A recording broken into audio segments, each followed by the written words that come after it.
Good evening to everyone. First of all, a happy new year to everyone.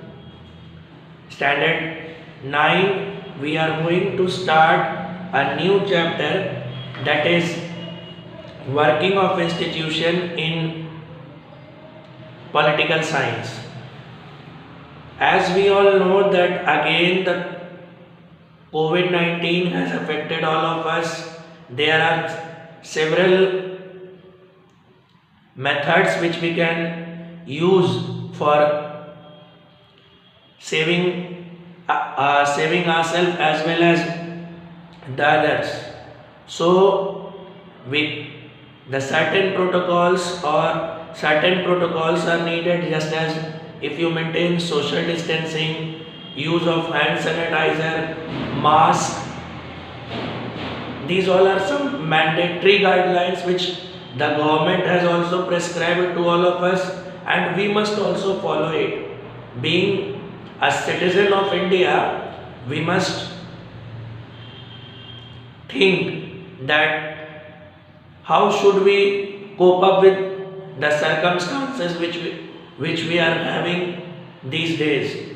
So I request all of my students of standard 9 to follow such guidelines and to understand that what is the importance of being a well-being. As you all know that a sound mind lies in a healthy body, and if our body is healthy, then only we can gain more and more knowledge. So by ending this statement, once again I welcome you all in my online class. हम लोग फिर से online class शुरू करते हैं. मैं सारे बच्चों का स्वागत करता हूँ इस ऑनलाइन क्लास में. ठीक है, let's start the online class.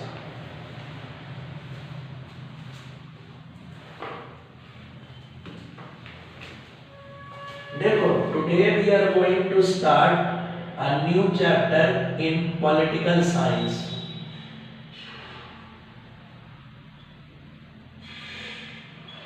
Political science.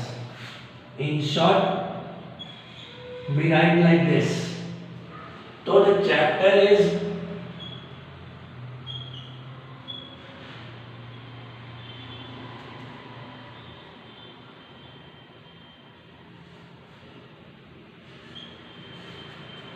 working of institutions.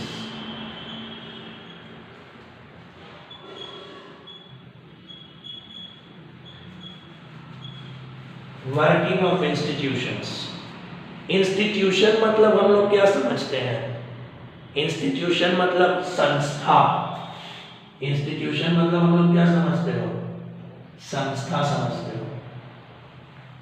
तो यहाँ पर हमको मेनली उस चीज के बारे में बात करनी है. मेनली हमको ये जानकारी रखनी है कि कैसे हमारे यहाँ कौन सी संस्था काम करती है. इस चैप्टर में हम लोग क्या पढ़ेंगे?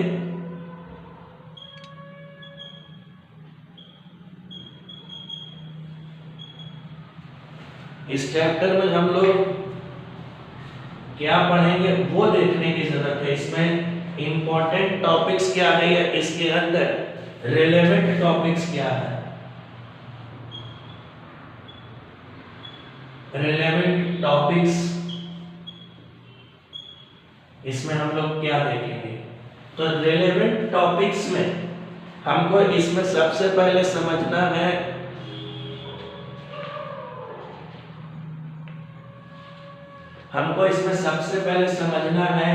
कि ऑफिस मेमोरेंडम क्या होता है. एक टर्म है ऑफिस मेमोरेंडम. ऑफिस मेमोरेंडम के बारे में इसमें हमको समझना है.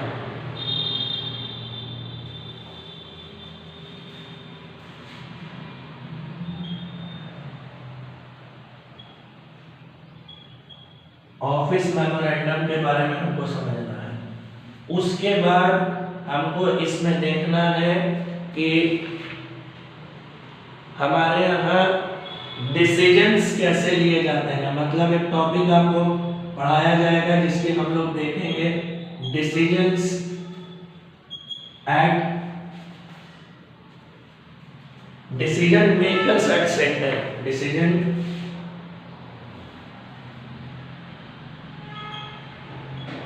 मेकर्स एट सेंटर, ठीक है। Decision makers at the centre, इसमें क्या होता है, कैसे, इसमें तुमको क्या देखना है। उसके बाद हमारा अगला टॉपिक रहेगा नीड फॉर पॉलिटिकल ऑर्गेनाइजेशन, क्या जरूरत है।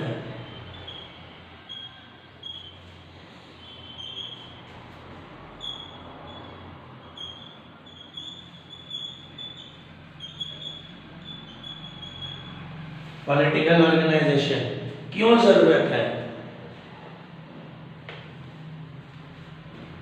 उसके बाद सबसे important topic that is Indian parliament, सबसे इंपॉर्टेंट टॉपिक है इंडियन पार्लियामेंट, सबसे इंपॉर्टेंट टॉपिक इंडियन पार्लियामेंट। उसके बाद हम लोग देखेंगे नीड ऑफ पार्लियामेंट,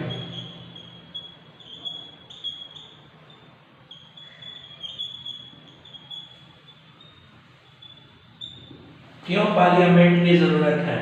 इस चैप्टर के अंदर अभी मैं आपको ये बता रहा हूं कि क्या इंपॉर्टेंट टॉपिक्स है, ठीक है।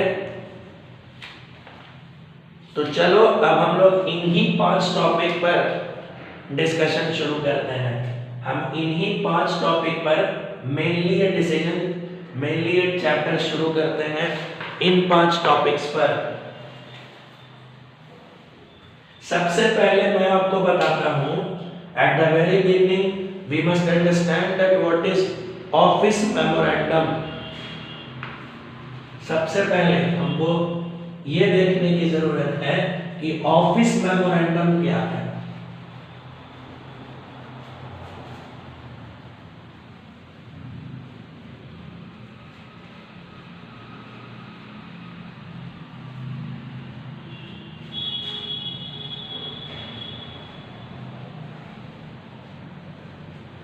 ऑफिस मेमोरेंडम क्या है। देखो अगर हम एक वर्ड से समझें ऑफिस मेमोरेंडम,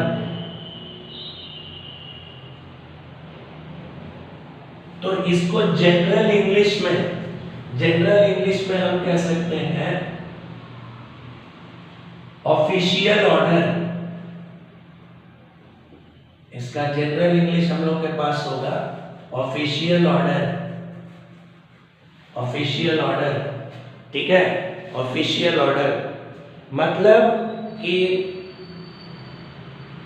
कौन सा ऑर्डर किसी गवर्नमेंट एजेंसी के द्वारा दिया गया है। अगर हम इसके डेफिनेशन को देखते हैं, इसका डेफिनेशन अगर देखते हो तो इसको लिख सकते हो, it is a legal order, legal मतलब हो गया कानूनी,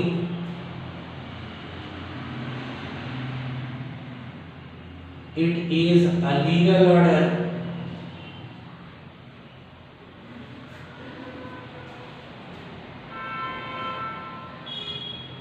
issued by a government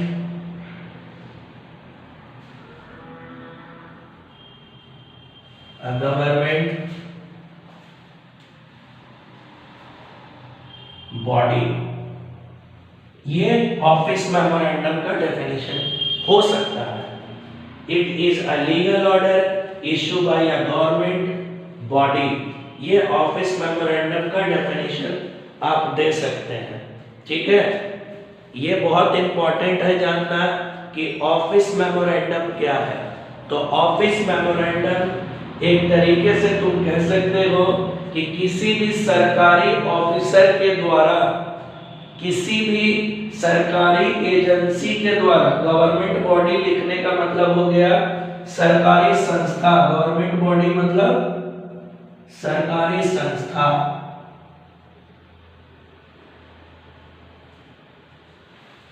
तो किसी भी सरकारी संस्था के द्वारा, उसके हेड के द्वारा या उसके नीचे जो ऑफिसर्स काम करते हैं उनके द्वारा दिया हुआ ऑर्डर कहलाता है ऑफिस मेमोरेंडम। उसके द्वारा दिए हुए ऑर्डर को हम क्या कहते हैं? उसके द्वारा दिए हुए ऑर्डर को हम कहते हैं ऑफिस मेमोरेंडम। आया बात समझ में? देखो, ऑफिस मेमोरेंडम की हिस्ट्री तो ऐसा एनसीईआरटी बुक में लिखा हुआ है, हम लोग सभी जानते हैं। एनसीईआरटी बुक जो है ना, उसको बहुत वैल्यूएबल बुक माना जाता है, खास करके सोशल साइंस में। आप अगर अच्छे स्टूडेंट्स जो आज आईएएस हैं, आईपीएस हैं, यूपीएससी बीपीएससी के स्टूडेंट्स को सुनोगे ना, तो वो लोग एनसीईआरटी की हिस्ट्री और ज्योग्राफी जरूर पढ़ते हैं। तो मैं तो कहूंगा कि सब कुछ पढ़ना चाहिए। खैर, तो कब माना जाता है कि 13 अगस्त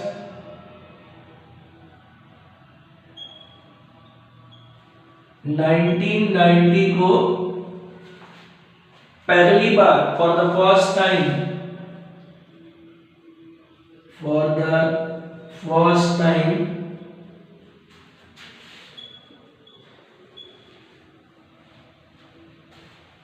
office memorandum was issued। Office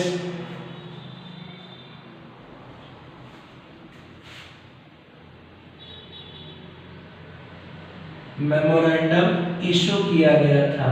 ये याद रखना बाबू, ये बहुत इंपॉर्टेंट है आपके लिए जानना कि ऑफिस मेमोरेंडम कब इशू किया गया था। तो भारत में पहली बार in India, in democratic India, हमारे लिए ये देखना बहुत जरूरी है कि ये कब इशू किया गया था। डेट अगर आपको याद नहीं है तो ईयर तो आपको एकदम याद होना चाहिए। 1990 में इशू किया गया था। अरे ये बात समझ में? तो ऑफिस मेमोरेंडम आपको पहली बार यहाँ इशू किया गया, ठीक है। अब ऑफिस मेमोरेंडम के क्या फीचर्स हैं, ऑफिस मेमोरेंडम का क्या फीचर्स है, ये हम देख लेते हैं। फीचर्स,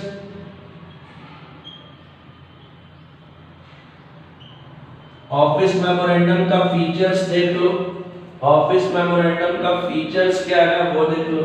तो ऑफिस मेमोरेंडम का पहला फीचर है कि ये काफी छोटा होगा। ऑफिस मेमोरेंडम जो है ना, ये basically it is a major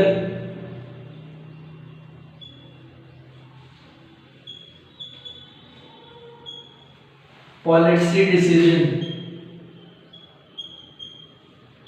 policy decision कहने का मतलब हुआ, मेजर पॉलिसी डिसीजन कहने का मतलब हुआ कि गवर्नमेंट जो है वो किसी खास चीज पर अपने ऑफिसर्स की राय मांगती है। जैसे हम सभी जानते हैं कि हमारे यहाँ हर 5 साल पर इलेक्शंस होता है। After every 5 year we are having elections, हम सभी जानते हैं। तो हर 5 साल पर हम क्या करते हैं? अपना रिप्रेजेंटेटिव चुन करके पार्लियामेंट में भेज देते हैं। लेकिन हमारे यहाँ जो ऑफिसर्स होते हैं, जैसे हमारे यहाँ बहुत तरीके का एग्जाम होता है, जैसे यूपीएससी जो लोग करते हैं, इससे लोग इसकी परीक्षा पास करके जो लोग ऑफिसर्स बनते हैं, उन्हीं में से कुछ को तुमको बनाया जाता है। क्या? उन्हीं में से कुछ को किसी आयोग का तुमको चीफ बनाया जाता है, सीईओ बनाया जाता है। जैसे अलग से एग्जांपल आपको दे रहे हैं कि अभी हमारे यहाँ नीति आयोग है, अभी हमारे यहाँ नीति आयोग काम कर रही है। तो नीति आयोग जो है ना, नीति आयोग का काम अभी है कि वो तुमको डिसीजंस लेने में सरकार की मदद करेगी। नीति आयोग जो है वो तुमको डिसीजंस लेने में गवर्नमेंट को मदद करेगी। इसका फॉर्मेशन कब हुआ था? इसका फॉर्मेशन हुआ 1 जनवरी 2015 में। इसका फॉर्मेशन हुआ 1 जनवरी 2015 में। और अभी इसके वाइस चांसलर, अभी इसके सीईओ हैं। सीईओ इसका मतलब chief executive officer. Chief executive officer अभी इसके सीईओ हैं तुमको मिस्टर अमिताभ कांत।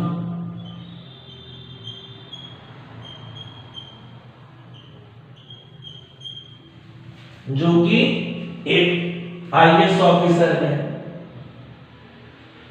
इन्होंने यूपीएससी के थ्रू आईएएस इनको आईएएस बनाया गया, भारतीय प्रशासनिक सेवा अधिकारी है ये।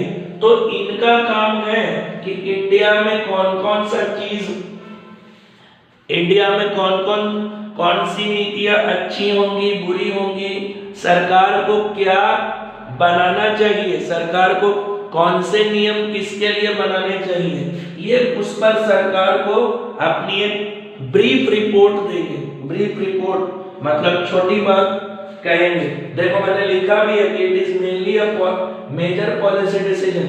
तो नीति आयोग का काम है बाबू तुमको पॉलिसी बनाने का। तो पॉलिसी जो है ना, नीति आयोग जो पॉलिसी बनाएगी वो पॉलिसी तुमको, नीति आयोग जो पॉलिसी बनाएगी वो पॉलिसी हम लोग क्या करेंगे, वो पॉलिसी तुमको हम लोग जो है ना वो पॉलिसी हम लोग क्या करेंगे, वो पॉलिसी तुमको हम लोग वो पॉलिसी पर नीति आयोग अपनी चर्चा करेगी। आया बात समझ में? समझ रहे हो बात को? ठीक है।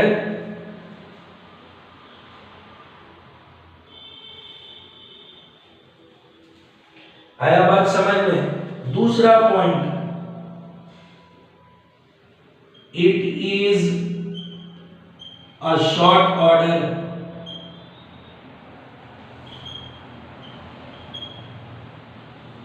ये एक शॉर्ट ऑर्डर होगा।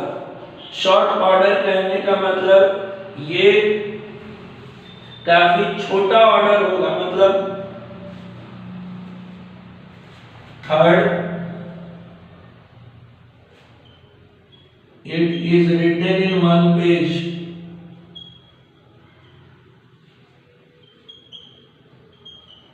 ये एक ही पेज में होगा, शॉर्ट ऑर्डर होगा, एक ही पेज में लिखा हुआ होगा, लेकिन ये ज्यादातर बात पॉलिसी डिसीजन पर करेगा। आगे बात समझ में? तो ये हमको देखना है। आया बात समझ में? तुमको ऑफिस मेमोरेंडम क्या है? ऑफिस मेमोरेंडम फिर से हम एक बार बता दें कि ऑफिस मेमोरेंडम एक लीगल ऑर्डर है जिसको गवर्नमेंट बॉडी इशू करती है। कोई गवर्नमेंट संस्था इसको इशू करेगी। उसके बाद पहला ऑफिस मेमोरेंडम इशू कब किया गया था? तो पहला ऑफिस मेमोरेंडम 13 अगस्त 1990 को इशू किया गया था। इसके फीचर्स क्या हैं? तो ये ज्यादातर इसमें मेजर पॉलिसी डिसीजंस पर बात की जाती है। मेजर पॉलिसी डिसीजंस पर बात की जाती है। उसके बाद ये एक शॉर्ट ऑर्डर होगा। कम पेज में? कितने पेजेस में? तो एक पेज में। नीति आयोग, आप इसको ऑफिस मेमोरेंडम के लिए हम नीति आयोग को समझ सकते हैं। तो नीति आयोग क्या है? तो नीति आयोग अभी इसका गठन किया गया है। इधर इसका फॉर्मेशन हुआ है 1 जनवरी 2015 को। इसके chief executive officer mister Amitabh Kant हैं, जिनका काम है कि वो सरकार को हर इंपॉर्टेंट डिसीजन पर अपनी राय दे सकते हैं। यहां तक हमको देखने की दरकार है। आया बात समझ में? अब जरा हम इसके हिस्ट्री पर नजर डालते हैं। इशू तो इसको किया गया 1990 में 13 अगस्त को, लेकिन आखिर क्या जरूरत पड़ गई कि ऐसा किया गया?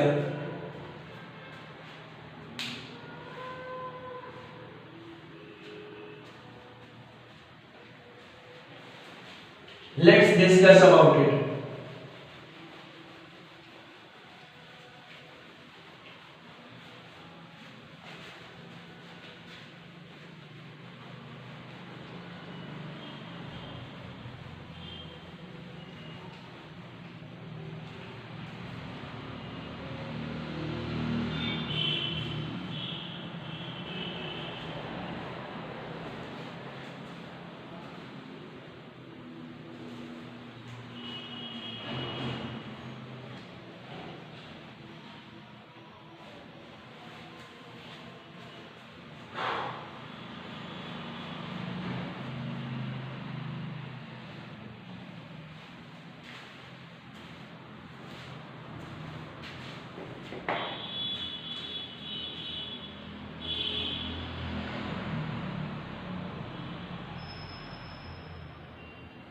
देखो, अब हम एक पॉइंट इसके अंदर से बहुत लोग पूछेगा, एक क्वेश्चन उठ करके इसमें आता है, एक क्वेश्चन इससे उठ करके आएगा कि what was the need, what was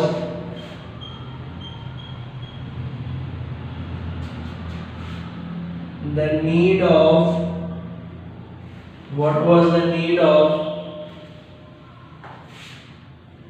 what was the need of an office memorandum?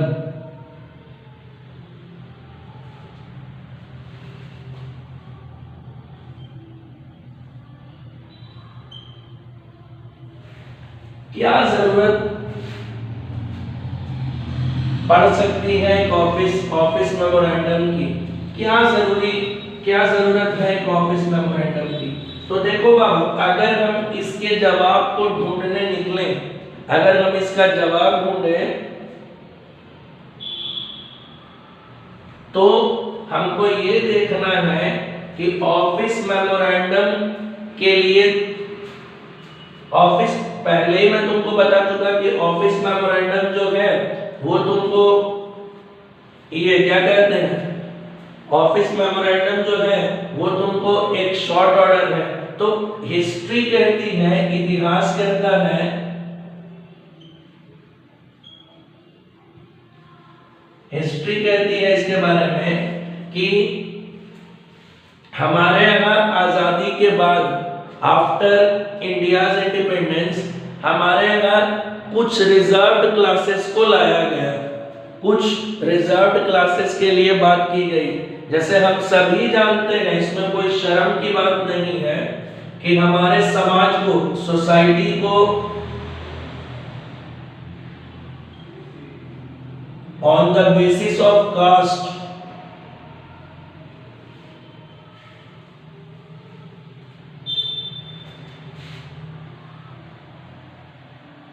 on the basis of caste, इसको दो कैटेगरीज में डिवाइड किया गया है। एक है तुम्हारा फॉरवर्ड क्लास,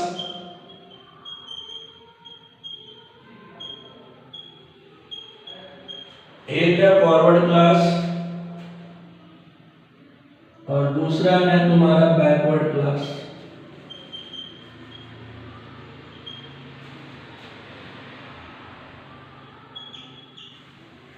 तो क्योंकि इंडिया में उस वक्त, तुमको अगर हम इतिहास उठा करके देखें, वी टॉक अबाउट हिस्ट्री, तो हमारे यहाँ शुरू से फॉरवर्ड क्लास का सोसाइटी में ग्रिप रहा है, had a strong grip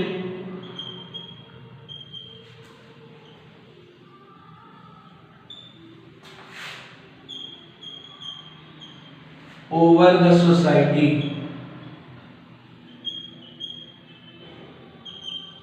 ठीक है, और ये डिप्राइव्ड क्लास है, मतलब इसको कह सकते हो कि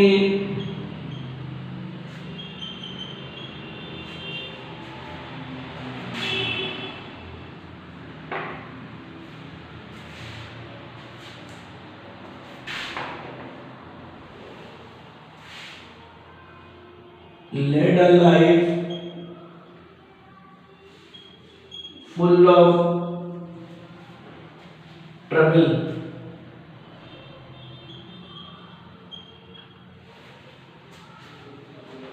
Led a life full of trouble. एक कष्टकर जीवन इनको बिताना पड़ता था। तो इसी बात को मद्देनजर रखते हुए हमारे यहाँ ऑफिस मेमोरेंडम के लिए ये देखा गया कि हम इस क्लास को प्रमोट कैसे करें, how to promote the backward classes.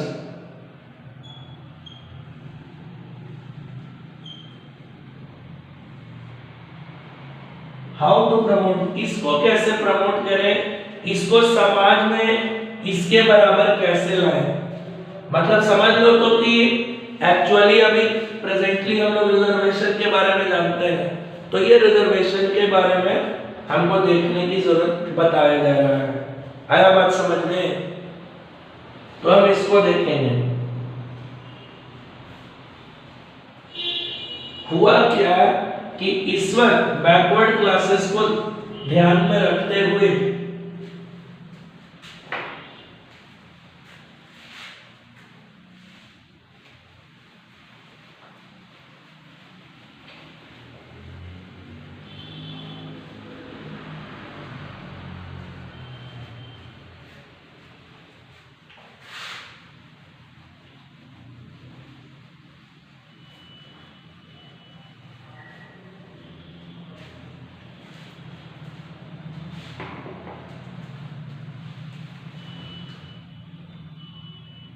keeping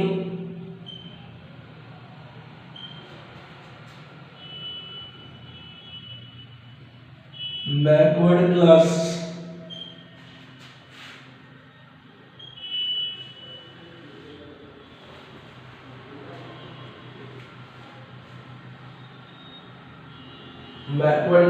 upliftment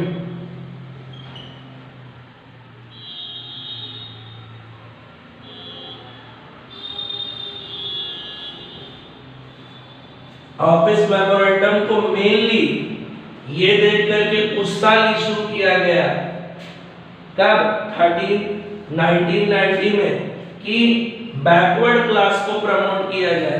तो उस साल ये देखा गया in 1990 it was observed that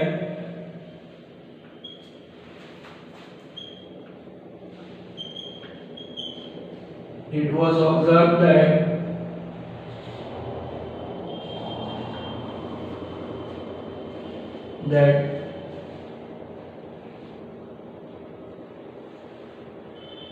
equal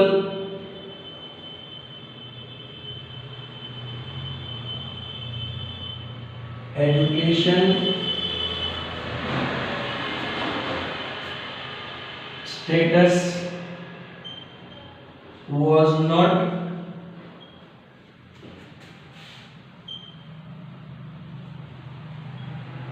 provided to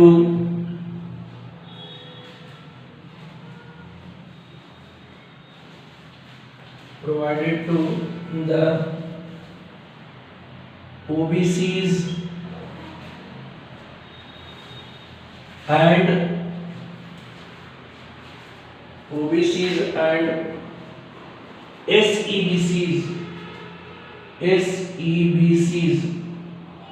SEBCs का मतलब हो, OBC मतलब तो आप लोग जान रहे होंगे, अदर बैकवर्ड क्लासेस।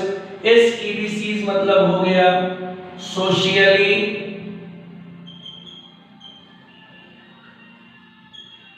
इकोनॉमिकली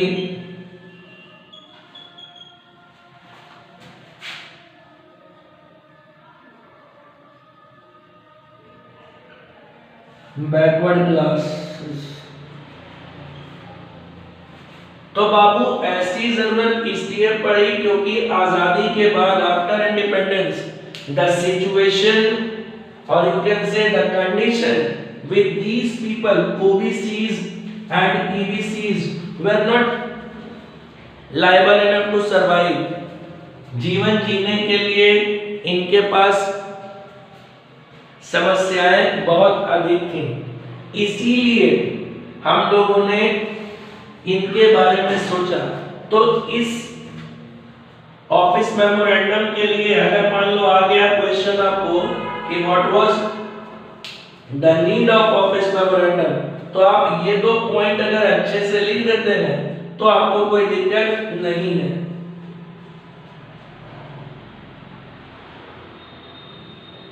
ठीक है, अब देखो इसमें हुआ क्या। इस बात को मद्देनजर रखते हुए, इस बात को देखते हुए लगभग 27%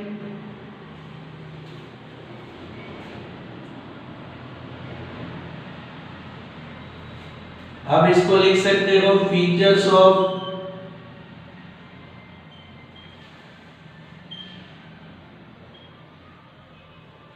ऑफिस मेमोरेंडम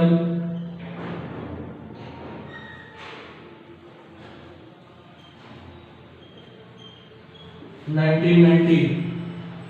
तो इसका 1990 के ऑफिस मेमोरेंडम का फीचर क्या था? तो इसमें सबसे पहला इसका मेन फीचर था, मेन फीचर ये था, इसका मेन फीचर ये था कि इसमें 27% reservation was provided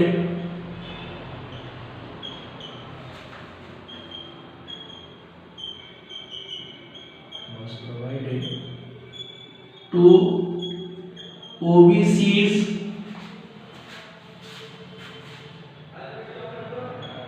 and SEBCs in civil services। ठीक है, ये इसका मेन